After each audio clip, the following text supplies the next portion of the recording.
एक ओंकार सतनाम करता पुरख निरपौ निर्वैर अकाल मूरत अजूनी सैभ भंग गुरप्रसाद जप आद सच जुगाद सच है भी सच नानक होसी भी सच। वाहिगुरु जी का खालसा वाहिगुरु जी की फतेह। Dear students, in this video I am going to cover very important question of financial statements with adjustment। आप अपनी कॉपी में पहले क्वेश्चन लिख लें या स्क्रीनशॉट खींच लें। ये क्वेश्चन रहा, ये उसकी एडजस्टमेंट्स रही। सॉल्यूशन यहाँ से शुरू होगा, बट सॉल्यूशन देखने से पहले आप पहले खुद ट्राई करिएगा क्वेश्चन को। सॉल्यूशन देखने से पहले आप खुद ट्राई करें, वीडियो को पॉज कर लें। तो अब मैं सॉल्व करने वाला हूँ। सबसे पहली चीज आपको देखो क्या नजर आ रही है, it's capital and drawings. Capital and drawings हमारी बैलेंस शीट का हिस्सा होती है। Capital and drawings balance sheet का हिस्सा है। कैपिटल हमारी लायबिलिटी है। बैलेंस शीट की सबसे पहली चीज क्या होती है, capital plus net profit minus drawings. ये याद रख लीजिएगा, बैलेंस शीट की सबसे पहली चीज लायबिलिटी साइड में capital plus net profit minus drawings ही होगी। तो क्वेश्चन में देखिए कैपिटल कितनी है, कैपिटल एंड ड्राइंग्स दोनों एक ही साथ दी हुई है। कैपिटल क्रेडिट होती है क्योंकि कंपनी के लिए लायबिलिटी होती है, और ड्राइंग्स डेबिट होती है। C for capital, C for credit, D for drawings, D for debit. Logic है, capital is liability for business, इसलिए क्रेडिट होती है, लायबिलिटीज क्रेडिट होती है। तो अब हमारी कैपिटल देखो कितनी, क्रेडिट साइड में 30,000, तो मैंने यहाँ पे 30,000 लिख दिया। ड्राइंग्स 5,000 है। ट्रायल बैलेंस, क्वेश्चन में ट्रायल बैलेंस दिया होगा, ये एडजस्टमेंट्स दी होंगी, trading and profit loss account, और ये बैलेंस शीट बनाना होगा। कैपिटल 30,000 है, क्रेडिट वाली वैल्यू इज कैपिटल क्योंकि कैपिटल लायबिलिटी होती है, वहां से ट्रायल बैलेंस से आपने क्रेडिट वाली चीज उठाई है, और ड्राइंग्स डेबिट होंगी। ड्राइंग्स कितनी है, 5,000, आपने यहाँ पे 5,000 माइनस शो कर दिया। अब अगली चीज देखिएगा, debtors and creditors. Debtors and creditors आपकी अगली चीज है। डेटर्स हमारे एसेट्स होते हैं, क्रेडिटर्स हमारी लायबिलिटीज होती हैं। तो डेटर्स हमारे बैलेंस शीट के एसेट साइड में आएंगे। Debtors will go on asset side. ज्यादातर क्वेश्चन में डेटर्स की कोई ना कोई एडजस्टमेंट होती है, तो डेटर्स की वैल्यू अभी हम फाइनल वाली बाहर नहीं लिखेंगे। डेटर्स कितना दिया हुआ है क्वेश्चन में, देखो डेटर्स है 20,000, डी फॉर डेटर्स डेबिट होते हैं, तो 20,000 के डेटर्स है, और क्रेडिटर्स है हमारे पास 10,000 के। क्रेडिटर्स लायबिलिटी साइड लिख देंगे। क्रेडिटर्स 10,000 के हैं, वो लायबिलिटी साइड लिखेंगे। क्रेडिटर्स को हम लायबिलिटी साइड लिखने वाले। क्रेडिटर्स है कितने क्वेश्चन में, 10,000 के। अगली चीज देखिएगा, loan. Loan is also liability, loan liability है, तो मैंने लोन को लायबिलिटी साइड में लिख दिया। लोन को लायबिलिटी साइड लिख रहा हूं अपना। लोन लायबिलिटी है, कितना लोन है, देखो 9500 का लोन है। लोन 9500, मैंने इसको लायबिलिटी साइड पे लिख दिया। फिर cash, cash is your asset. Cash asset है, एसेट साइड लिख देंगे कैश को। और कैश एसेट कितना मेरे पास, क्वेश्चन के अकॉर्डिंगली 2,000, तो मैं कैश लिखूंगा।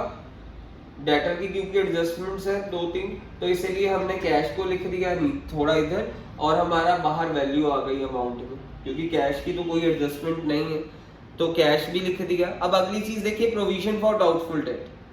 अच्छा, अब ये हमारे ये debt, provision for doubtful debt जो वहां पे दिया होता है ना, बेसिकली ये हमारा इनडायरेक्ट एक्सपेंस। ट्रेडिंग अकाउंट के नीचे मींस जब प्रॉफिट लॉस अकाउंट शुरू होगा उसमें इनडायरेक्ट एक्सपेंस में आएगा, उसको हम बाद में रखते हैं। उस पॉइंट को, प्रोविजन फॉर डाउटफुल डेट वाले पॉइंट को बाद में रखते हैं।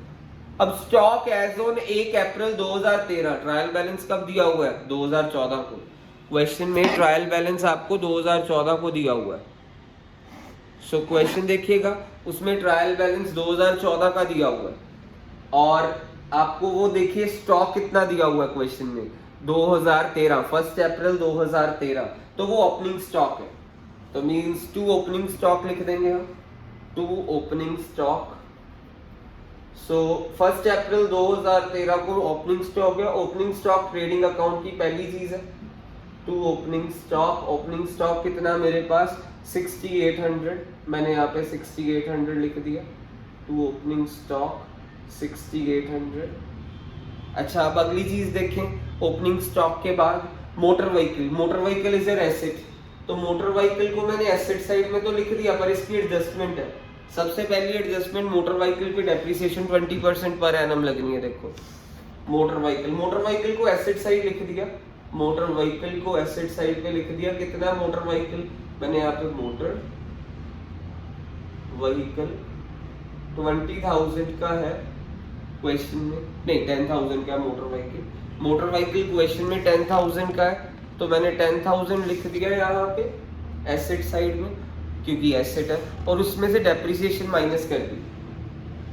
डेप्रिसिएशन पहली एडजस्टमेंट मोटर व्हीकल की कितनी परसेंट है डेप्रिसिएशन, 20% डेप्रिसिएशन है, तो मैंने यहाँ पे 20% ऑफ 10,000 कर दिया, दैट इज 2,000। और अकाउंट्स में माइनस का मतलब है ब्रैकेट से यहाँ पे 10 में से 2 माइनस करा, बाहर कितना लिख दिया 8,000। डेप्रिसिएशन और किधर आती है, इनडायरेक्ट एक्सपेंसेस में। बच्चों डेप्रिसिएशन इनडायरेक्ट एक्सपेंस हर एडजस्टमेंट के दो इफेक्ट होंगे। डेप्रिसिएशन क्योंकि हमारे को एडजस्टमेंट में दिया, तो हर एडजस्टमेंट के दो इफेक्ट, तो मैं डेप्रिसिएशन को यहाँ पे लिख दूंगा 2 depreciation on motor van, 2 depreciation on motor vehicle. Depreciation adjustment है, डेप्रिसिएशन एडजस्टमेंट के हर दो इफेक्ट होते हैं हर एडजस्टमेंट के। 2 डेप्रिसिएशन, मैं DEP लिख रहा हूँ क्योंकि स्पेस की प्रॉब्लम है। 2 डेप्रिसिएशन ऑन मोटर वैन, कितनी है डेप्रिसिएशन 2,000 की, मैंने यहाँ पे 2,000 लिख दिया। हर एडजस्टमेंट का दो इफेक्ट, एक तो देखो बैलेंस शीट में माइनस हो गया डेप्रिसिएशन, और दूसरा ये कहाँ पे आ गया इनडायरेक्ट एक्सपेंसेस में, यहाँ पे इनडायरेक्ट एक्सपेंस लिख रहा हूँ। ठीक है जी, फिर अगली चीज देखिएगा, अगली चीज है हमारे पास वहां पे, हम वहां पे थे ना, तो अब मोटर वैन के बाद अगली चीज क्या है, मोटर व्हीकल के बाद आगे है आपके पास बैंक। बैंक को आप एसेट साइड लिखेंगे, बैंक आपका एसेट ही है, तो बैंक को आप एसेट साइड लिख दें, तो बैंक लिख दिया आपने एसेट साइड में। और बैंक में वैल्यू कितनी, कैश एट बैंक 3500, आपने यहाँ पे 3500 लिख दिया। अगली चीज पे आ जाए, land and building. Land and building की वैल्यू दी हुई है आपको 12,000, लैंड एंड बिल्डिंग आपको 12,000 दिया हुआ है। लैंड एंड बिल्डिंग हमारा क्या है, देखो लैंड एंड बिल्डिंग हमारा एसेट है, तो हमने एसेट साइड में लिख दिया। लैंड एंड बिल्डिंग को एसेट साइड में लिखेंगे सबसे पहले, लैंड एंड बिल्डिंग, एंड इसकी डेप्रिसिएशन भी है। लैंड एंड बिल्डिंग की डेप्रिसिएशन, पहले लैंड एंड बिल्डिंग है कितना 12,000 का, इसके ऊपर पहली एडजस्टमेंट देखिए depreciation. Depreciation on land and building 2.5%, less depreciation 2.5% of 12,000 is 300। Depreciation 300 आ गई है हमारे पास। 2,500 पे हमारे 12,000 पे 2.5% डेप्रिसिएशन लगाई, तो मेरे पास 300 डेप्रिसिएशन आई।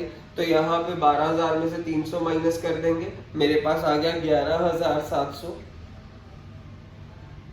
तो मैंने यहाँ पे 11,700 लिख दिया। डेप्रिसिएशन एडजस्टमेंट में था, हर एडजस्टमेंट के कितने इफेक्ट होते हैं, 2, तो एडजस्टमेंट में है तो 2 इफेक्ट है, तो मैंने डेप्रिसिएशन को इनडायरेक्ट एक्सपेंस में भी लिख दिया।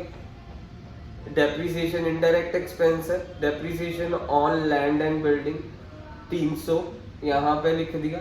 अब उसके बाद लैंड एंड बिल्डिंग के बाद बैड डेट है।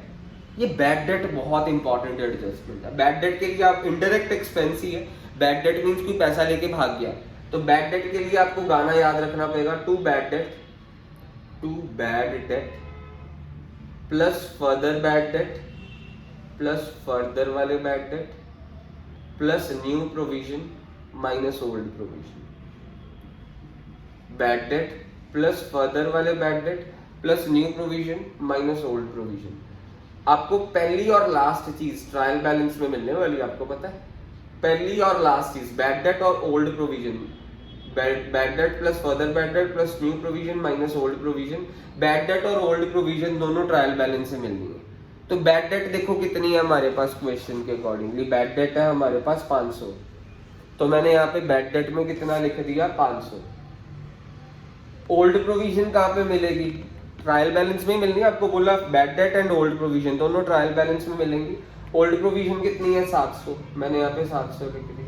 और ये फर्दर और न्यू दोनों एडजस्टमेंट में मिलेंगे। क्या एडजस्टमेंट में कहीं लिखा है कि फर्दर इतने बैड डेट डूब गए, कहीं लिखा है बैड डेट कितने डूब गए हैं कि और नए डेटर्स इतने डूब गए हैं, ऐसा कुछ नहीं लिखा। तो फर्दर बैड डेट है ही नहीं तुम्हारे क्वेश्चन में।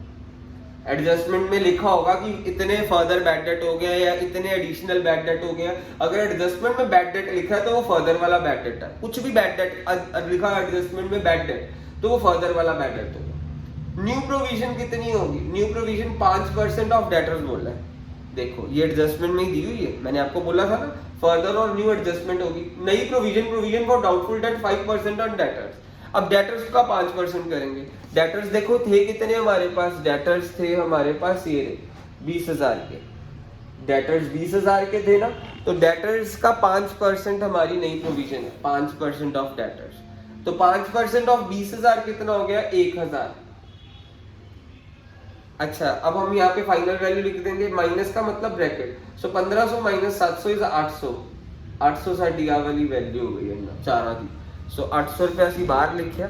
ਤੇ ਹੁਣ ਹਰ ਐਡਜਸਟਮੈਂਟ ਦੇ ਦੋ ਪ੍ਰਭਾਵ, ਫਰਦਰ ਤੇ ਨਿਊ ਦੋਨੋਂ ਐਡਜਸਟਮੈਂਟ ਚ ਹੁੰਦੇ ਨਾ, ਤੁਹਾਨੂੰ ਦੱਸਿਆ ਵਿਚਕਾਰ ਵਾਲੀ, ਤੇ ਦੋਨੋਂ ਬੈਡ ਡੈਟਰਸ ਤੋਂ ਮਾਈਨਸ ਹੁੰਦੇ। ਫਰਦਰ ਤੁਹਾਡਾ ਹੈ ਨਹੀਂ ਬੈਡ ਡੈਟ, ਜੇ ਹੁੰਦਾ ਉਹ ਵੀ ਮਾਈਨਸ ਹੁੰਦਾ। ਨਿਊ ਪ੍ਰੋਵੀਜ਼ਨ ਹੈਗੀ ਆ ਉਹ ਮਾਈਨਸ ਹੋਊਗੀ। ਨਿਊ ਪ੍ਰੋਵੀਜ਼ਨ ਹੈ ਦੇਖੋ ਕਿੰਨੀ ਹੈ? 1000। ਨਿਊ ਪ੍ਰੋਵੀਜ਼ਨ 1000 ਹੈ ਤਾਂ ਇੱਥੋਂ ਦੀ 1000 ਮਾਈਨਸ ਦਾ ਸਾਈਨ ਪਾ ਕੇ ਇੱਥੇ ਕੀ ਲਿਖ ਦਿੱਤਾ ਸੀ? 19000। 19000 ਲਿਖਤਾ। ਹੁਣ ਅਗਲਾ ਪੁਆਇੰਟ ਦੇਖੋ, ਬੈਡ ਡੈਟ ਤੋਂ ਬਾਅਦ ਪਰਚੇਜ਼ ਐਂਡ ਸੇਲ। ਦੇਖੋ ਪਰਚੇਜ਼ ਸੇਲ, ਬੈਡ ਡੈਟ ਤੋਂ ਅਗਲਾ point purchase sale. Purchase sale ਸਾਡਾ ਕਿੱਥੇ ਆਉਂਦਾ? ਓਪਨਿੰਗ ਸਟਾਕ ਦੇ ਇੱਕਦਮ ਥੱਲੇ ਕੀ ਆਉਂਦਾ? 2 ਪਰਚੇਜ਼ਸ। ਯਾਦ ਰੱਖਣਾ ਓਪਨਿੰਗ ਸਟਾਕ ਦੇ ਇੱਕਦਮ ਥੱਲੇ ਆਉਂਦਾ 2 ਪਰਚੇਜ਼ਸ। ਇਹ ਫਾਰਮੈਟ ਤੁਹਾਨੂੰ ਯਾਦ ਰੱਖਣਾ ਪਏਗਾ। ਓਪਨਿੰਗ ਸਟਾਕ ਦੇ ਇੱਕਦਮ ਥੱਲੇ 2 ਪਰਚੇਜ਼ਸ ਆਉਂਦਾ, 2 ਪਰਚੇਜ਼ਸ ਲੈਸ ਰਿਟਰਨ। ਪਰਚੇਜ਼ ਰਿਟਰਨ ਇਹਦੇ ਚੋਂ ਮਾਈਨਸ ਕਰਨੀ ਹੁੰਦੀ ਹੈ ਹਮੇਸ਼ਾ। ਓਪਨਿੰਗ ਸਟਾਕ ਦੇ ਥੱਲੇ 2 ਪਰਚੇਜ਼ਸ ਲੈਸ ਰਿਟਰਨ, ਤੇ ਇਸ ਪਾਸੇ ਹਮੇਸ਼ਾ ਕੀ ਹੁੰਦਾ? ਬਾਏ ਸੇਲਸ ਲੈਸ ਰਿਟਰਨਸ। ਯਾਦ ਰੱਖਿਓ ਇਹ ਚੀਜ਼। ਪਰਚੇਜ਼ਸ ਦੇਖੋ ਕਿੰਨੀਆਂ ਕੁਐਸਚਨਸ, ਪਰਚੇਜ਼ ਤੇ ਸੇਲ ਤੁਹਾਨੂੰ ਦੋਨੋਂ ਦਿੱਤੀਆਂ। ਪਰਚੇਜ਼ ਡੈਬਿਟ ਹੈ ਕਿਉਂਕਿ ਐਕਸਪੈਂਸ ਹੁੰਦਾ ਹੈ, ਤੇ ਸੇਲ ਕ੍ਰੈਡਿਟ ਹੈ ਕਿਉਂਕਿ ਸੇਲਸ ਦੇ ਨਾਲ ਸੇਲਸ ਕ੍ਰੈਡਿਟ ਵਾਟ ਗੋਜ਼ ਆਊਟ। ਪਰਚੇਜ਼ ਡੈਬਿਟ ਇਸ ਲਈ ਕਿਉਂਕਿ ਸਮਾਨ ਇਨ ਹੁੰਦਾ ਪਰਚੇਜ਼ ਦੇ ਨਾਲ, ਡੈਬਿਟ ਵਾਟ ਕਮਸ ਇਨ, ਇਸ ਲਈ ਪਰਚੇਜ਼ ਡੈਬਿਟ ਵਾਲੀ ਹੋ ਗਈ 66000। ਡੈਬਿਟ ਵਾਟ ਕਮਸ ਇਨ ਤੇ ਸੇਲਸ ਕ੍ਰੈਡਿਟ ਵਾਟ ਗੋਜ਼ ਆਊਟ ਦੇ ਕਾਰਨ ਸੇਲਸ ਕ੍ਰੈਡਿਟ ਦੇ ਵਿੱਚ ਆਉਂਦੀ ਹੈ। ਤਾਂ ਪਰਚੇਜ਼ ਕਿੰਨੀ ਹੋ ਗਈ ਸਾਡੇ ਕੋਲ? 66000। ਅੱਛਾ ਹੁਣ ਇੱਥੇ ਰਿਟਰਨਸ ਵੀ ਦਿੱਤੀਆਂ, ਮੀਨਸ ਇਹ ਰਿਟਰਨਸ ਦੋਨੋਂ ਪਾਸੇ ਦਿੱਤੀਆਂ, ਮੀਨਸ ਪਰਚੇਜ਼ ਰਿਟਰਨ ਵੀ ਸੇਲ ਰਿਟਰਨ ਵੀ ਹੈ। ਜੇ ਪਰਚੇਜ਼ ਡੈਬਿਟ ਸੀਗੀ ਨਾ ਤਾਂ ਪਰਚੇਜ਼ ਰਿਟਰਨ ਕ੍ਰੈਡਿਟ ਹੋਊਗੀ। ਪਰਚੇਜ਼ 66000 ਡੈਬਿਟ ਸੀ ਤਾਂ ਪਰਚੇਜ਼ ਰਿਟਰਨ 1500 ਹੋ ਗਿਆ। ਇੱਥੇ 66000 ਚੋਂ ਮੈਂ 1500 ਮਾਈਨਸ ਕਰ ਦੇਣਾ, ਦੈਟ ਇਜ਼ 65000 ਹੋ ਜਾਂ ਫਿਰ 64500। ਇੱਥੇ 64500 ਲਿਖ ਦਿੱਤਾ, 1500 ਮਾਈਨਸ ਕਰਤਾ। ਇੱਥੇ ਹੁਣ ਸੇਲਸ ਦੇਖੋ, ਸੇਲਸ ਕ੍ਰੈਡਿਟ ਹੋਣੀਆਂ ਸੀ 1,10,000 ਦੀ ਸੇਲ ਨੇ, 1,10,000 ਦੀ ਸੇਲਸ ਨੇ, ਤੇ ਸੇਲ ਰਿਟਰਨ ਦੇਖੋ ਕਿੰਨੀ ਹੈ? ਜੇ ਸੇਲ ਕ੍ਰੈਡਿਟ ਨੇ, ਜੇ ਸੇਲ ਕ੍ਰੈਡਿਟ ਨੇ ਤਾਂ ਸੇਲ ਰਿਟਰਨ ਡੈਬਿਟ ਹੋਣਗੀਆਂ, ਇਹ ਯਾਦ ਰੱਖਣਾ। ਜੇ ਸੇਲ ਕ੍ਰੈਡਿਟ ਨੇ ਤਾਂ ਸੇਲ ਰਿਟਰਨ ਡੈਬਿਟ ਹੋਣਗੀਆਂ। ਸੇਲ ਰਿਟਰਨ ਹੈ ਕਿੰਨੀਆਂ? 8,000 ਦੀਆਂ। 1,10,000 ਤੋਂ ਅਸੀਂ 8,000 ਮਾਈਨਸ ਕਰਿਆ, ਸਾਡੇ ਕੋਲ ਆਇਆ 1,02,000। ਇਹ ਅਸੀਂ ਇੱਥੇ ਲਿਖ ਦਿੱਤਾ। ਫਿਰ ਉਸ ਤੋਂ ਬਾਅਦ ਚੋਂ ਅਸੀਂ ਕੀ ਲਿਖਾਂਗੇ? ਬਾਏ। ਅੱਛਾ ਹੁਣ ਇੱਥੇ ਸਾਰੇ ਡਾਇਰੈਕਟ ਐਕਸਪੈਂਸ ਆ ਜਾਂਦੇ। ਸੋ ਇੱਥੇ ਸਾਰੇ ਹਮੇਸ਼ਾ ਕੀ ਆਉਂਦੇ? ਇੱਥੇ ਤੁਹਾਨੂੰ ਦੱਸਿਆ ਨਾ, ਇੱਥੇ ਹਮੇਸ਼ਾ ਸਾਰੇ ਕੀ ਆਉਂਦੇ? Direct expense. ਇੱਥੇ ਕਲੋਜ਼ਿੰਗ ਸਟਾਕ ਆਉਂਦਾ। ਚਲੋ ਹੁਣ ਆਪਾਂ ਪਹਿਲਾਂ ਅੱਗੇ ਦੇਖਦੇ ਹਾਂ ਕੈਰੇਜ ਆਊਟਵਰਡ। ਰਿਟਰਨਸ ਤੋਂ ਅਗਲਾ point carriage outward. Carriage outward means ਰੇੜਾ ਫੈਕਟਰੀ ਤੋਂ ਬਾਹਰ ਗਿਆ। ਕੈਰੇਜ ਉਹ ਸਾਡਾ ਇਨਡਾਇਰੈਕਟ ਐਕਸਪੈਂਸ ਹੁੰਦਾ, ਇਸ ਲਈ ਕੈਰੇਜ ਆਊਟਵਰਡ ਰੇੜਾ ਫੈਕਟਰੀ ਤੋਂ ਬਾਹਰ ਗਿਆ। ਇਨਡਾਇਰੈਕਟ ਇਨਵਰਡ ਹੋਏਗਾ ਤਾਂ ਰੇੜਾ ਫੈਕਟਰੀ ਦੇ ਅੰਦਰ ਆਇਆ। ਕੈਰੇਜ ਆਊਟਵਰਡ ਸਾਡਾ ਡਾਇਰੈਕਟ ਐਕਸਪੈਂਸ ਹੈ, sorry carriage outward indirect expense ਹੈ, ਇਸ ਲਈ ਇਹਨੂੰ ਇਨਡਾਇਰੈਕਟ ਐਕਸਪੈਂਸਸ ਦੇ ਵਿੱਚ ਲਿਖਤਾ। ਤੇ ਕੈਰੇਜ ਇਨਵਰਡ ਅਗਲਾ ਪੁਆਇੰਟ ਹੈ 3000। ਦੇਖੋ ਕੈਰੇਜ ਇਨਵਰਡ ਡਾਇਰੈਕਟ ਐਕਸਪੈਂਸ ਹੁੰਦਾ, ਤਾਂ ਇੱਥੇ ਪਰਚੇਜ਼ ਦੇ ਥੱਲੇ ਸਾਰੇ ਡਾਇਰੈਕਟ ਐਕਸਪੈਂਸ ਆਉਂਦੇ। ਸਭ ਤੋਂ ਪਹਿਲਾਂ ਕੈਰੇਜ ਇਨਵਰਡ, ਇੱਥੇ ਲਿਖ ਦਿੱਤਾ ਕੈਰੇਜ ਇਨਵਰਡ। ਕੈਰੇਜ ਇਨਵਰਡ ਕਿੰਨਾ? ਦੇਖੋ 3000। ਕੈਰੇਜ ਇਨਵਰਡ ਮੀਨਸ ਰੇੜਾ ਫੈਕਟਰੀ ਦੇ ਅੰਦਰ ਮਾਲ ਲੈ ਕੇ ਆਇਆ, ਤੇ ਕੈਰੇਜ ਆਊਟਵਰਡ ਮੀਨਸ ਰੇੜਾ ਫੈਕਟਰੀ ਤੋਂ ਸਮਾਨ ਬਣਾ ਕੇ ਵਾਪਸ ਬਾਹਰ ਲੈ ਕੇ ਗਿਆ, ਮੀਨਸ ਸਮਾਨ ਕ੍ਰੀਏਟ ਕਰਕੇ ਬਾਹਰ ਲੈ ਗਿਆ। ਅੱਛਾ ਡਾਇਰੈਕਟ ਐਕਸਪੈਂਸਸ ਉਹ ਹੁੰਦੇ ਜਿਨ੍ਹਾਂ ਤੋਂ ਬਿਨਾਂ ਪ੍ਰੋਡਕਸ਼ਨ ਨਹੀਂ ਚੱਲ ਸਕਦੀ। ਜੇ ਰੇੜਾ ਫੈਕਟਰੀ ਦੇ ਅੰਦਰ ਰॉ ਮਟੀਰੀਅਲ ਲੈ ਕੇ ਨਹੀਂ ਆਏਗਾ ਤਾਂ ਪ੍ਰੋਡਕਸ਼ਨ ਨਹੀਂ ਚੱਲੇਗੀ। ਤੇ ਕੈਰੇਜ ਆਊਟਵਰਡ ਸੇਲ ਦੇ ਨਾਲ ਰਿਲੇਟਡ ਹੈ, ਇਸ ਲਈ ਇਨਡਾਇਰੈਕਟ ਹੈ, ਕਿਉਂਕਿ ਰੇੜਾ ਜਿਹੜਾ ਬਾਹਰ ਜਾ ਰਿਹਾ ਤਾਂ ਬਣਿਆ ਹੋਇਆ ਸਮਾਨ ਬਾਹਰ ਲੈ ਕੇ ਜਾ ਰਿਹਾ, ਮੀਨਸ ਵੇਚਣ ਲਈ ਬਾਹਰ ਲੈ ਕੇ ਜਾ ਰਿਹਾ। ਤੇ ਡਾਇਰੈਕਟ ਐਕਸਪੈਂਸ ਪ੍ਰੋਡਕਸ਼ਨ ਐਕਸਪੈਂਸਸ, ਤੇ carriage means indirect expenses sale, administration ਤੇ ਆਫਿਸ ਐਕਸਪੈਂਸਸ ਹੁੰਦੇ ਆ। ਤੇ ਉਸ ਤੋਂ ਬਾਅਦ ਕੈਰੇਜ ਇਨਵਰਡ ਵੀ ਹੋਗਾ। ਸੈਲਰੀਜ਼, ਸੈਲਰੀਜ਼ ਕਿੰਨੀਆਂ, ਅਗਲਾ ਪੁਆਇੰਟ ਕੈਰੇਜ ਇਨਵਰਡ ਤੋਂ ਬਾਅਦ ਸੈਲਰੀਜ਼ ਹੈ। ਸੈਲਰੀਜ਼ 9000 ਦੀਆਂ ਨੇ, ਇੱਥੇ ਲਿਖ ਦੇਣਾ ਟੂ ਸੈਲਰੀਜ਼। ਸੈਲਰੀਜ਼ ਦੇ ਦੇਖੋ ਐਡਜਸਟਮੈਂਟ ਵੀ ਦਿੱਤੀ ਹੈ, ਟੂ ਸੈਲਰੀਜ਼ 9000 ਦੀਆਂ ਤੇ ਸੈਲਰੀ ਆਊਟਸਟੈਂਡਿੰਗ ਦਿੱਤਾ 9000, adjustment salary outstanding 200, means outstanding plus ਹੁੰਦਾ ਹੈ, ਯਾਦ ਰੱਖੋ ਆਊਟਸਟੈਂਡਿੰਗ ਦਾ ਮਤਲਬ ਅਸੀਂ ਪੇ ਨਹੀਂ ਕਰੀ, ਆਊਟਸਟੈਂਡਿੰਗ ਪਲੱਸ ਹੁੰਦਾ ਹੈ ਤੇ ਪ੍ਰੀਪੇਡ ਮਾਈਨਸ ਹੁੰਦਾ ਹੈ, ਇਹ ਯਾਦ ਰੱਖਣਾ। ਆਊਟਸਟੈਂਡਿੰਗ ਸੈਲਰੀ 200 ਹੈ, outstanding plus prepaid minus, outstanding 200 ਇੱਥੇ ਪਲੱਸ ਕਰਿਆ 9200। ਹਰ ਐਡਜਸਟਮੈਂਟ ਦੇ ਦੋ ਇਫੈਕਟ ਹੁੰਦੇ ਆ, ਆਊਟਸਟੈਂਡਿੰਗ ਸੈਲਰੀ ਐਡਜਸਟਮੈਂਟ ਸੀਗਾ, ਇੱਕ ਤਾਂ ਇੱਥੇ ਇਫੈਕਟ ਹੋ ਗਿਆ, ਦੂਜਾ ਆਊਟਸਟੈਂਡਿੰਗ ਸੈਲਰੀ ਮੀਨਸ ਤੁਸੀਂ ਹਲੇ ਤੱਕ ਸੈਲਰੀ ਦਿੱਤੀ ਨਹੀਂ, ਮੀਨਸ ਤੁਹਾਡੇ ਸਿਰ ਕਰਜ਼ਾ ਹੈ, ਮੀਨਸ ਤੁਸੀਂ ਇਹਨੂੰ ਲਾਇਬਿਲਿਟੀ ਸਾਈਡ ਸ਼ੋ ਕਰੋਗੇ। ਆਊਟਸਟੈਂਡਿੰਗ ਸੈਲਰੀ ਮੀਨਸ ਤੁਹਾਡੇ ਸਿਰ ਕਰਜ਼ਾ ਹੈ, ਆਊਟਸਟੈਂਡਿੰਗ ਸੈਲਰੀ ਨੂੰ ਤੁਸੀਂ ਲਾਇਬਿਲਿਟੀ ਸਾਈਡ ਸ਼ੋ ਕਰਤਾ, ਕਿੰਨਾ ਸ਼ੋ ਕਰਤਾ 200। ਉਸ ਤੋਂ ਬਾਅਦ ਉਹਦੀ rent and insurance, rent and insurance ਦੇਖੋ ਧਿਆਨ ਨਾਲ, ਰੈਂਟ ਐਂਡ ਇੰਸ਼ੋਰੈਂਸ ਅਗਲਾ ਪੁਆਇੰਟ ਤੁਹਾਡੇ ਕੋਲ ਰੈਂਟ ਇੰਸ਼ੋਰੈਂਸ ਹੈ 3000 ਦਾ, ਟੂ ਲਿਖਤਾ ਸੀ rent and insurance, to rent and insurance. Rent insurance ਦੇਖੋ ਕਿੰਨਾ ਦਿੱਤਾ ਤੁਹਾਡੇ ਕੋਲ ਕੁਐਸਚਨ 'ਚ 3000, ਰੈਂਟ ਇੰਸ਼ੋਰੈਂਸ 3000 ਦਾ, ਪ੍ਰੀਪੇਡ ਇੰਸ਼ੋਰੈਂਸ ਦਿੱਤੀ ਐਡਜਸਟਮੈਂਟ ਦੇਖੋ, ਪ੍ਰੀਪੇਡ ਇੰਸ਼ੋਰੈਂਸ ਦਿੱਤੀ 200 ਤੁਹਾਨੂੰ ਕੁਐਸਚਨ 'ਚ, ਪ੍ਰੀਪੇਡ ਇੰਸ਼ੋਰੈਂਸ 200 ਰੁਪਏ ਦਿੱਤੀ ਹੈ। ਦੇਖੋ ਜ਼ਰਾ ਧਿਆਨ ਨਾਲ ਕੁਐਸਚਨਸ ਤੁਹਾਨੂੰ ਮੇਰੇ ਬੱਚਿਓ, ਪ੍ਰੀਪੇਡ ਇੰਸ਼ੋਰੈਂਸ 200 ਦਿੱਤੀ, ਪ੍ਰੀਪੇਡ ਹਮੇਸ਼ਾ ਕੀ ਹੁੰਦੀ ਹੈ ਮਾਈਨਸ, ਇਹ ਚੀਜ਼ ਨੂੰ ਯਾਦ ਰੱਖ ਲਓ, ਪ੍ਰੀਪੇਡ ਇੰਸ਼ੋਰੈਂਸ ਹਮੇਸ਼ਾ ਮਾਈਨਸ ਹੁੰਦੀ ਹੈ। ਅਸੀਂ ਇੱਥੋਂ ਦੀ ਪ੍ਰੀਪੇਡ ਇੱਥੇ ਲਿਖਿਆ less prepaid, prepaid insurance minus ਹੁੰਦੀ ਹੈ, ਅਸੀਂ ਲਿਖਿਆ less prepaid insurance. Rent and insurance ਹੈ ਨਾ, ਤਾਂ ਪ੍ਰੀਪੇਡ ਇੰਸ਼ੋਰੈਂਸ ਮਾਈਨਸ ਕਰਤੀ 200, ਆਊਟਸਟੈਂਡਿੰਗ ਪਲੱਸ ਹੁੰਦੀ ਹੈ, ਪ੍ਰੀਪੇਡ ਮੀਨਸ ਤੁਸੀਂ ਪਹਿਲਾਂ ਹੀ ਐਡਵਾਂਸ 'ਚ ਪੇ ਕਰਤੀ, ਪ੍ਰੀਪੇਡ ਮੀਨਸ ਤੁਸੀਂ ਐਡਵਾਂਸ 'ਚ ਪੇ ਕਰਤੀ। ਪ੍ਰੀਪੇਡ ਇੰਸ਼ੋਰੈਂਸ ਤੁਹਾਡਾ ਐਸੈਟ ਹੈ, ਪ੍ਰੀਪੇਡ ਇੰਸ਼ੋਰੈਂਸ ਤੁਹਾਡਾ ਐਸੈਟ ਹੈ, ਇਹਨੂੰ ਤੁਸੀਂ ਕਿਸ ਪਾਸੇ ਲਿਖੋਗੇ, ਪ੍ਰੀਪੇਡ ਇੰਸ਼ੋਰੈਂਸ ਨੂੰ ਐਸੈਟ ਸਾਈਡ ਤੇ, ਪੀਪੀ ਇੰਸ਼ੋਰੈਂਸ। ਪ੍ਰੀਪੇਡ ਇੰਸ਼ੋਰੈਂਸ ਤੁਹਾਡਾ ਕਿੰਨਾ 200 ਦਾ, ਇੱਥੇ ਤੁਸੀਂ 200 ਲਿਖ ਦਿੱਤਾ। ਪ੍ਰੀਪੇਡ ਇੰਸ਼ੋਰੈਂਸ ਤੁਹਾਡਾ ਬੱਚੋ 200 ਦਾ, ਇੱਥੇ 200 ਰੁਪਏ ਲਿਖਤਾ। ਪ੍ਰੀਪੇਡ ਇੰਸ਼ੋਰੈਂਸ ਦਾ ਇੱਕ ਇਫੈਕਟ ਕੀ ਸੀ, ਇੱਥੋਂ ਮਾਈਨਸ ਹੋਇਆ, ਦੂਜਾ ਇਫੈਕਟ ਕੀ ਹੈ, ਪ੍ਰੀਪੇਡ ਤੁਸੀਂ ਪਹਿਲਾਂ ਹੀ ਪੇ ਕਰਤਾ ਕੋਈ ਖਰਚਾ, ਤਾਂ ਤੁਹਾਡਾ ਐਸੈਟ ਹੋ ਜਾਂਦਾ। ਆਊਟਸਟੈਂਡਿੰਗ ਸੈਲਰੀ ਤੁਹਾਡੀ ਇੱਥੇ ਪਲੱਸ ਹੋਈ ਸੀ, ਆਊਟਸਟੈਂਡਿੰਗ ਪਲੱਸ ਹੁੰਦਾ, ਪ੍ਰੀਪੇਡ ਮਾਈਨਸ ਹੁੰਦਾ, ਆਊਟਸਟੈਂਡਿੰਗ ਪਲੱਸ ਹੋਈ ਸੀ, ਆਊਟਸਟੈਂਡਿੰਗ ਨੇ ਤੁਸੀਂ ਸੈਲਰੀ 11 ਦਿੱਤੀ, ਮੀਨਸ ਕਰਜ਼ਾ ਉਹਨੂੰ ਲਾਇਬਿਲਿਟੀ ਸਾਈਡ ਲਿਖ ਦਿੱਤਾ ਸੀਗਾ। ਅਗਲਾ ਪੁਆਇੰਟ ਦੇਖਿਓ ਜ਼ਰਾ ਹੁਣ, ਅਗਲਾ ਪੁਆਇੰਟ ਹੈ ਰੈਂਟ ਇੰਸ਼ੋਰੈਂਸ ਤੋਂ ਬਾਅਦ ਐਡਵਰਟਾਈਜ਼ਿੰਗ। ਇਹ ਸਿੰਪਲ ਸਾਡਾ ਕਿਹੜਾ ਐਕਸਪੈਂਸ ਹੈ, ਇਨਡਾਇਰੈਕਟ ਐਕਸਪੈਂਸ ਹੈ ਐਡਵਰਟਾਈਜ਼ਿੰਗ ਐਕਸਪੈਂਸਸ। ਸੋ ਮੈਂ ਐਡਵਰਟਾਈਜ਼ਿੰਗ ਐਕਸਪੈਂਸਸ ਨੂੰ ਇੱਥੇ ਲਿਖ ਦਿੱਤਾ, to advertising, to advertising. Advertising ਹੈ ਕਿੰਨੇ ਦੀ ਆ, 3500 ਦੀ, ਇੱਥੇ 3500 ਲਿਖ ਦਿੱਤੀ। ਫਿਰ ਉਸ ਤੋਂ ਬਾਅਦ ਡਿਸਕਾਊਂਟ, ਡਿਸਕਾਊਂਟ ਦੇਖੋ ਕਿੰਨਾ ਦਿੱਤਾ 500, ਆ ਡਿਸਕਾਊਂਟ, ਉਹ ਵੀ ਕ੍ਰੈਡਿਟ ਸਾਈਡ ਦਿੱਤਾ, ਦੇਖੋ ਕ੍ਰੈਡਿਟ ਸਾਈਡ ਦਿੱਤਾ ਮੀਨਸ ਤੁਹਾਡੇ ਕੋਲ ਇਹ ਕੀ ਹੈ, ਕ੍ਰੈਡਿਟ ਸਾਈਡ ਦਿੱਤਾ ਡਿਸਕਾਊਂਟ 500 ਰੁਪਏ, ਮੀਨਸ ਜੇ ਕ੍ਰੈਡਿਟ ਸਾਈਡ ਦਿੱਤਾ ਤਾਂ ਤੁਹਾਡੇ ਕੋਲ ਇਹ ਕੀ ਹੈ, ਤੁਹਾਡਾ ਇਨਕਮ ਹੈ। ਇਹ 500 ਰੁਪਏ ਮੇਰੇ ਬੱਚੋ ਕ੍ਰੈਡਿਟ ਸਾਈਡ ਦਿੱਤਾ, ਆ ਦੇਖੋ ਇਹ 500 ਰੁਪਏ, ਇਹ 500 ਰੁਪਏ ਕ੍ਰੈਡਿਟ ਸਾਈਡ ਦਿੱਤਾ ਤੁਹਾਨੂੰ ਕੁਐਸਚਨ 'ਚ, 500 ਕ੍ਰੈਡਿਟ ਸਾਈਡ ਦਿੱਤਾ ਮੀਨਸ ਇਹ ਤੁਹਾਡੀ ਕੀ ਹੈ, ਇਨਕਮ ਹੈ। ਇੱਥੇ ਲਿਖ ਦਾਂਗੇ ਅਸੀਂ 500 ਨੂੰ ਕ੍ਰੈਡਿਟ ਸਾਈਡ ਹੈ, ਇਨਕਮ ਹੈ, ਇਨਡਾਇਰੈਕਟ ਇਨਕਮ। ਜੇ ਡੈਬਿਟ ਸਾਈਡ ਹੁੰਦਾ ਨਾ ਡਿਸਕਾਊਂਟ 500 ਰੁਪਏ ਡੈਬਿਟ ਸਾਈਡ ਵੈਲਿਊ ਦਿੱਤੀ ਹੁੰਦੀ ਤਾਂ ਐਕਸਪੈਂਸ ਹੋਣਾ ਸੀ, ਕਿਉਂਕਿ debit all expenses losses, credit all income and gain. ਇਹ ਤੁਹਾਨੂੰ ਵੈਲਿਊ ਡਿਸਕਾਊਂਟ ਵਾਲੀ ਕ੍ਰੈਡਿਟ ਵਾਲੇ ਪਾਸੇ ਦਿੱਤੀ ਹੈ, ਇਸ ਲਈ ਸਾਡੀ ਇਨਡਾਇਰੈਕਟ ਇਨਕਮ ਹੈ, ਇਨਡਾਇਰੈਕਟ ਇਨਕਮ ਸਾਡੀ ਇਸ ਪਾਸੇ ਆਉਂਦੀ ਹੈ। ਸੋ ਬਾय डिस्काउंट, डिस्काउंट देखो कितना बच्चों 500। फिर जनरल एक्सपेंसेस कितने देखो, जनरल एक्सपेंसेस 3400 दे, मैं इथे लिख देता to general expenses, to general expenses 3400 दे जनरल एक्सपेंसेस। उस तो बाद जो bill receivable and bill payable, bill receivable ते बिल पेएबल। अच्छा बिल रिसीवेबल की हुंदा तुहाडा एसेट, बिल पेएबल की हुंदी लायबिलिटी। सीधा बिल रिसीवेबल ਨੂੰ ਐਸੈਟ ਸਾਈਡ ਲਿਖ ਦਿਓ। ਬਿਲ ਰਿਸੀਵੇਬਲ ਕਿੰਨਾ ਹੈ, ਐਸੈਟ ਹੈ ਤਾਂ ਡੈਬਿਟ ਹੁੰਦਾ, ਉੱਥੇ ਡੈਬਿਟ ਵਾਲੇ ਪਾਸੋਂ ਦੀ 6000 ਚੱਕ ਲਿਆ ਸੀ। ਬਿਲ ਪੇਏਬਲ ਲਾਇਬਿਲਿਟੀ ਹੈ, ਬਿਲ ਪੇਏਬਲ ਲਾਇਬਿਲਿਟੀ ਵਾਲੇ ਪਾਸੇ ਲਿਖਤੀ ਕਿੰਨੀ ਹੈ 2000 ਦੀ, ਬਿਲ ਪੇਏਬਲ ਨੂੰ ਲਾਇਬਿਲਿਟੀ ਵਾਲੇ ਪਾਸੇ ਲਿਖ ਦਿੱਤਾ ਮੇਰੇ ਬੱਚੇ 2000। ਉਸ ਤੋਂ ਅਗਲਾ ਪੁਆਇੰਟ ਰੈਂਟ ਰਿਸੀਵਡ, ਲਾਸਟ ਵਿੱਚ ਰੈਂਟ ਰਿਸੀਵ ਤੁਹਾਨੂੰ ਕ੍ਰੈਡਿਟ ਵਾਲੇ ਪਾਸੇ ਦਿੱਤਾ ਨਾ, ਦੇਖੋ ਮੀਨਸ ਇਹ ਇਨਡਾਇਰੈਕਟ ਇਨਕਮ ਹੈ, ਇਹਨੂੰ ਅਸੀਂ ਇਨਡਾਇਰੈਕਟ ਇਨਕਮ ਵਾਲੇ ਪਾਸੇ ਲਿਖਤਾ by rent received, by rent ਅਸੀਂ ਜਿਹੜਾ ਰਿਸੀਵ ਕਰਿਆ 300 ਰੁਪਏ। ਹੁਣ ਸਾਡਾ ਸਾਰਾ ਹੋ ਗਿਆ, ਇੱਕ ਪੁਆਇੰਟ ਰਹਿ ਗਿਆ ਕਲੋਜ਼ਿੰਗ ਸਟਾਕ। ਇੱਥੇ ਐਡਜਸਟਮੈਂਟਸ ਵੀ ਸਾਰੀਆਂ ਹੋ ਗਈਆਂ। ਹੁਣ ਕਲੋਜ਼ਿੰਗ ਸਟਾਕ ਰਹਿ ਗਿਆ 7000 ਦਾ। ਕਲੋਜ਼ਿੰਗ ਸਟਾਕ ਹਮੇਸ਼ਾ ਯਾਦ ਰੱਖਣਾ ਇੱਧਰ ਆਉਂਦਾ, ਟ੍ਰੇਡਿੰਗ ਅਕਾਊਂਟ ਦੇ ਸੇਲਸ ਦੇ ਨੀਚੇ ਕਲੋਜ਼ਿੰਗ ਸਟਾਕ ਆਉਂਦਾ। By closing stock, closing stock ਦੇਖੋ ਐਡਜਸਟਮੈਂਟਸ ਦਿੱਤਾ, ਹਰ ਐਡਜਸਟਮੈਂਟ ਦੇ ਕਿੰਨੇ ਪ੍ਰਭਾਵ ਹੁੰਦੇ? 2। ਕਲੋਜ਼ਿੰਗ ਸਟਾਕ ਐਡਜਸਟਮੈਂਟ ਦਿੱਤਾ, ਹਰ ਐਡਜਸਟਮੈਂਟ ਦੇ ਕਿੰਨੇ ਪ੍ਰਭਾਵ ਹੁੰਦੇ? 2। ਤਾਂ ਕਲੋਜ਼ਿੰਗ ਸਟਾਕ ਤੁਹਾਡਾ ਐਸੈਟ ਸਾਈਡ ਆ ਜਾਏਗਾ। Closing stock asset side, asset side ਕਿੰਨਾ ਹੋਊਗਾ? 7000। ਕਲੋਜ਼ਿੰਗ ਸਟਾਕ ਤੁਹਾਡਾ ਐਸੈਟ ਸਾਈਡ ਆਊਗਾ 7000, ਕਿਉਂਕਿ ਕਲੋਜ਼ਿੰਗ ਸਟਾਕ ਇੱਕ ਤਾਂ ਇੱਥੇ ਆ ਗਿਆ, ਦੂਜਾ ਤੁਹਾਡਾ ਕੀ ਹੈ? ਐਸੈਟ ਹੈ। ਕਲੋਜ਼ਿੰਗ ਸਟਾਕ ਤਾਂ ਐਸੈਟ ਹੀ ਹੈ, ਇਸ ਲਈ ਦੂਜਾ ਫੈਕਟ ਇਹਦਾ ਐਸੈਟ ਸਾਈਡ ਪਾ ਦਿੱਤਾ। ਹਰ ਐਡਜਸਟਮੈਂਟ ਦੇ 2 ਪ੍ਰਭਾਵ ਹੁੰਦੇ। ਇਹ ਚੀਜ਼ ਨੂੰ ਆਪਣੇ, ਇਸ ਮੰਤਰ ਨੂੰ ਆਪਣੇ ਦਿਮਾਗ 'ਚ ਯਾਦ ਰੱਖ ਲਓ। ਤੇ ਹੁਣ ਅਸੀਂ ਕੁਐਸਚਨ ਖਤਮ ਕਰਨ ਲੱਗੇ। ਸੋ ਆਹ ਤੁਹਾਡਾ ਸਾਰਾ ਕੀ ਹੁੰਦਾ?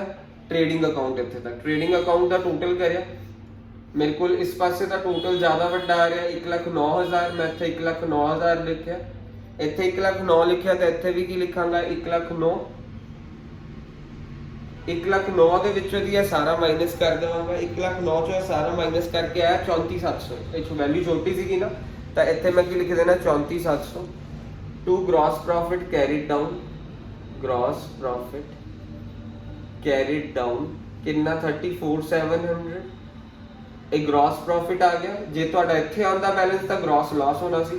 1,09,000 ਚੋਂ ਤੁਸੀਂ ਆ ਤਿੰਨੋਂ ਚੀਜ਼ਾਂ ਮਾਈਨਸ ਕਰਤੀਆਂ ਤਾਂ ਤੁਹਾਡੇ ਕੋਲ ਆ ਬੈਲੈਂਸ ਬਚ ਗਿਆ। ਹੁਣ ਤੁਹਾਡਾ ਆਹ ਵਾਲਾ ਟੋਟਲ ਤੇ ਆਹ ਵਾਲਾ ਟੋਟਲ ਦੋਨੋਂ ਪਾਸੇ 1,09,000 ਹੀ ਆ ਰਿਹਾ। ਠੀਕ ਹੈ ਜੀ, ਇਹ ਚੀਜ਼ ਯਾਦ ਰੱਖੋ। ਹੁਣ ਆ ਗ੍ਰੋਸ ਪ੍ਰੋਫਿਟ ਜਿਹੜਾ ਵੀ ਆਉਂਦਾ ਨਾ, ਤਾਂ ਇੱਥੇ ਸ਼ਿਫਟ ਹੋ ਗਿਆ ਇਸ ਪਾਸੇ। ਜੇ ਤੁਹਾਡਾ ਗ੍ਰੋਸ ਲਾਸ ਆਇਆ ਹੁੰਦਾ ਤੁਹਾਡਾ ਇੱਥੇ ਸ਼ਿਫਟ ਹੋਣਾ ਸੀ। ਮੈਂ ਇੱਥੇ ਕੀ ਲਿਖਤਾ? By gross profit GP brought down. ਇੱਥੇ ਕੈਰੀਡ ਡਾਊਨ ਸੀ, ਕੈਰੀਡ ਇੱਥੇ ਬ੍ਰੌਟ ਡਾਊਨ ਹੋ ਗਿਆ 34,700 ਦਾ। ਇੱਥੇ ਬ੍ਰੌਟ ਡਾਊਨ ਕਰਿਆ। ਹੁਣ ਇਹ ਵਾਲੇ ਪਾਸੇ ਨੂੰ ਖਤਮ ਕਰਦੇ ਹਾਂ। ਹੁਣ ਤੁਸੀਂ ਉੱਪਰੋਂ ਦੀ ਭੁੱਲ ਗਏ, ਇੱਥੇ ਤੱਕ ਟ੍ਰੇਡਿੰਗ ਅਕਾਊਂਟ ਖਤਮ ਹੋ ਗਿਆ, ਤੁਸੀਂ ਇੱਥੋਂ ਦੀ ਭੁੱਲ ਜਾਣਾ, ਇੱਥੋਂ ਦੀ ਸਾਰਾ ਉੱਪਰਲਾ ਸਾਰਾ ਭੁੱਲ ਜਾਣਾ। ਹੁਣ ਤੁਸੀਂ ਇਹ ਤਿੰਨਾਂ ਦਾ ਟੋਟਲ ਕਰਿਆ ਤੇ ਇੱਧਰ ਵਾਲੀ ਚੀਜ਼ਾਂ ਦਾ ਟੋਟਲ ਕਰਿਆ। ਮੇਰਾ ਟੋਟਲ ਆ ਰਿਹਾ ਵੱਡਾ ਇਸ ਪਾਸੇ ਦਾ। ਇਹ ਤਿੰਨਾਂ ਦਾ ਟੋਟਲ ਕਰਿਆ ਤੇ ਇੱਧਰਲੀ ਚੀਜ਼ਾਂ ਦਾ ਟੋਟਲ ਕਰਿਆ। ਮੇਰਾ ਟੋਟਲ ਇਸ ਪਾਸੇ ਦਾ ਆ ਰਿਹਾ ਵੱਡਾ। ਮੈਂ ਤਿੰਨਾਂ ਚੀਜ਼ਾਂ ਦਾ ਟੋਟਲ ਕਰਿਆ ਤੇ ਇਸ ਪਾਸੇ ਦੀ ਚੀਜ਼ਾਂ ਦਾ, ਇੱਥੋਂ ਦੀ ਇੱਥੇ ਇੱਥੇ ਇੱਥੇ ਇੱਥੇ ਆਲੀ ਚੀਜ਼ਾਂ ਦਾ, ਆ ਤਿੰਨਾਂ ਦਾ ਟੋਟਲ ਕਰਿਆ। ਇਸ ਪਾਸੇ ਦਾ ਟੋਟਲ ਵੱਡਾ ਆ ਰਿਹਾ ਮੇਰੇ ਕੋਲ, ਆ ਰਿਹਾ 35,500। 35,500 ਇੱਧਰ ਵੀ ਲਿਖਣਾ, 35,500 ਇੱਧਰ ਵੀ ਲਿਖਣਾ। 35,500 ਦੋਨੋਂ ਪਾਸੇ ਲਿਖ ਦੇਣਾ। ਹੁਣ 35,500 ਦੋਨੋਂ ਪਾਸੇ ਲਿਖਣ ਤੋਂ ਬਾਅਦ ਆ ਸਾਰੀਆਂ ਚੀਜ਼ਾਂ ਮਾਈਨਸ ਕਰ ਦੇਣੀਆਂ। 35,500 ਦੋਨੋਂ ਪਾਸੇ ਲਿਖ ਕੇ ਆ ਸਾਰੀਆਂ ਚੀਜ਼ਾਂ ਮਾਈਨਸ ਕਰੀਆਂ 35,500 ਚੋਂ। ਇੱਥੇ ਆਇਆ ਮੇਰੇ ਕੋਲ ਨੈਟ ਪ੍ਰੋਫਿਟ। ਜੇ ਮੇਰਾ ਕੀ ਕਹਿੰਦੇ ਇੱਥੇ ਆਉਂਦਾ ਤਾਂ ਨੈਟ ਲਾਸ ਹੋਣਾ ਸੀਗਾ। ਜੇ ਮੇਰਾ ਆਹ ਵਾਲਾ ਪਾਸਾ ਵੱਡਾ ਹੁੰਦਾ ਨਾ ਤਾਂ ਇੱਥੇ ਨੈਟ ਲਾਸ ਆਣਾ ਸੀ। ਹੁਣ ਮੇਰਾ ਨੈਟ ਪ੍ਰੋਫਿਟ ਆਇਆ 10,700। 35,500 ਚੋਂ ਮੈਂ ਸਾਰੀਆਂ ਚੀਜ਼ਾਂ ਮਾਈਨਸ ਕਰਤੀਆਂ ਵਾਲੀਆਂ, ਮੇਰੇ ਕੋਲ ਆਇਆ ਆਨਸਰ 10,700। ਮੈਂ ਇੱਥੇ ਲਿਖ ਦਿੱਤਾ 10,700। 10,700 ਲਿਖ ਦਿੱਤਾ ਬੱਚੋ। ਇਹ ਕੀ ਹੋਊਗਾ? Net profit. ਇਹ ਜਿਹੜੀ ਚੀਜ਼ ਆਊਗੀ ਇਹਨੂੰ ਕੀ ਕਵਾਂਗੇ ਅਸੀਂ? Net profit. ਇੱਥੇ ਲਿਖਾਂਗਾ to net profit carried down. ਇਹ ਨੈਟ ਪ੍ਰੋਫਿਟ ਆਇਆ ਮੇਰੇ ਕੋਲ ਬੱਚੋ। ਨੈਟ ਪ੍ਰੋਫਿਟ ਆ ਗਿਆ ਹੁਣ ਸਾਡਾ। ਹੁਣ ਤੁਹਾਨੂੰ ਯਾਦ ਕਰੋ ਇੱਥੇ ਮੈਂ ਸਟਾਰਟਿੰਗ ਚ ਬੈਲੈਂਸ ਸ਼ੀਟਸ ਕੀ ਲਿਖਾਇਆ ਸੀ? Capital plus net profit minus terms ਇਹ ਲਿਖਾਇਆ ਸੀ। ਹੁਣ ਯਾਨੀ ਜਿਹੜਾ ਨੈਟ ਪ੍ਰੋਫਿਟ ਤੁਹਾਡਾ ਇੱਥੇ ਆਇਆ ਨਾ 10,700 ਤੁਸੀਂ ਇੱਥੇ ਲਿਖ ਦੇਣਾ। 10,700 ਤੁਸੀਂ ਇੱਥੇ ਲਿਖ ਦੇਣਾ। ਮੀਨਸ ਜੋ ਵੀ ਤੁਹਾਡਾ ਇੱਥੇ ਆਏਗਾ ਤੁਸੀਂ ਉਹਨੂੰ ਇੱਥੇ ਪਾਣੀ ਪਾਣਾ। ਅੱਛਾ, ਤੇ ਉਸ ਤੋਂ ਬਾਅਦ ਜਦੋਂ ਅਸੀਂ ਕਰਾਂਗੇ ਟੋਟਲ ਕਰਾਂਗੇ ਬੈਲੈਂਸ ਸ਼ੀਟ ਦਾ। ਪਹਿਲਾਂ ਇਹਦਾ ਸਾਰਾ ਬਾਹਰ ਕੱਢ ਕੇ ਆਇਆ ਸਾਡੇ ਕੋਲ 35,700। ਇਹਨਾਂ ਸਾਰਿਆਂ ਨੂੰ ਪਲੱਸ ਕਰਕੇ 35,700। 35,700। ਹੁਣ ਮੈਂ ਕੀ ਕਰਾਂਗਾ? ਇਹਨਾਂ ਸਾਰਿਆਂ ਦਾ ਟੋਟਲ ਕਰਾਂਗਾ, ਇਹਨਾਂ ਸਾਰਿਆਂ ਦਾ ਟੋਟਲ ਕਰਾਂਗਾ। ਮੇਰੇ ਕੋਲ ਦੋਨਾਂ ਪਾਸੇ ਦਾ ਟੋਟਲ ਆ ਰਿਹਾ 57,400। ਮੈਂ ਇੱਥੇ ਵੀ 57,400 ਲਿਖ ਦਵਾਂਗਾ ਤੇ ਇੱਥੇ ਵੀ ਕੀ ਲਿਖ ਦਵਾਂਗਾ? 57,400। ਦੋਨੋਂ ਪਾਸੇ 57,400 ਲਿਖਾਂਗਾ। ਕੁਐਸਚਨ ਖਤਮ ਹੋ ਗਿਆ। ਮੀਨਸ ਮੇਰਾ ਟੋਟਲ ਦੋਨੋਂ ਪਾਸੇ ਦਾ ਸੇਮ ਆਣਾ ਚਾਹੀਦਾ। ਐਂਡ ਆ ਵੀ ਰਿਹਾ ਦੇਖੋ, ਤਾਂ ਮੇਰਾ ਕੁਐਸਚਨ ਸਹੀ ਹੈ। That's it.